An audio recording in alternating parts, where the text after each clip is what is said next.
దేవీ నవరాత్రి సిరీస్లో ఇది 10వ రోజు. ఈరోజు అమ్మవారికి నైవేద్యం వచ్చేసి సేమియా అయితే కాస్తున్నాను. అందరూ దసరా ఎలా చేసుకున్నారండి? మేమైతే బాగా చేసుకున్నాము. మీరందరూ ఎలా చేసుకున్నారన్నది కామెంట్ చేయడం మర్చిపోకండి. సో ఈరోజు మార్నింగే లేచి తలస్నానం చేసి వచ్చిన తర్వాత ఇంక స్టవ్ అంతా క్లీన్ చేసి ముగ్గులు అయితే పెడుతున్నాను.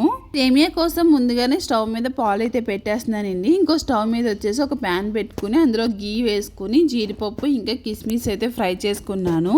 ఇదంతా ఫ్రై చేసుకుని పక్కన పెట్టేసుకున్న తర్వాత ఇందులోనే సేమియా వేసుకుని బాగా ఫ్రై చేసుకున్నాను అనమాట.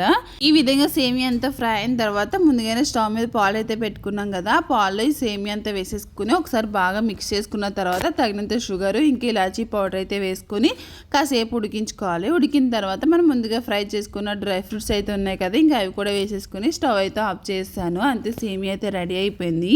ఫస్ట్ అయితే అమ్మవారికి అయితే తీసేస్తున్నాను. సో అమ్మవారి దగ్గర అయితే అన్నీ అరేంజ్ చేసుకున్నానండి. అంటే పువ్వులన్నీ పెట్టేశాను. తర్వాత అమ్మవారి ముందైతే ఇలా ముగ్గు అయితే వేసుకుని దీపాలకి వాటర్ పెట్టే చొంబుకి కుంకుమ పసుపు బొట్లు అయితే పెట్టేసుకున్న తర్వాత నేను చేసిన ప్రసాదం తెచ్చుకుని అమ్మవారి ముందైతే పెట్టుకుని పసుపు కుంకుమ అక్షింతలు ఇవన్నీ వేసుకుని అమ్మవారి పూజ అయిన తర్వాత ఇంకా అమ్మవారికి అయితే ఆరతి అయితే ఇచ్చేసాను.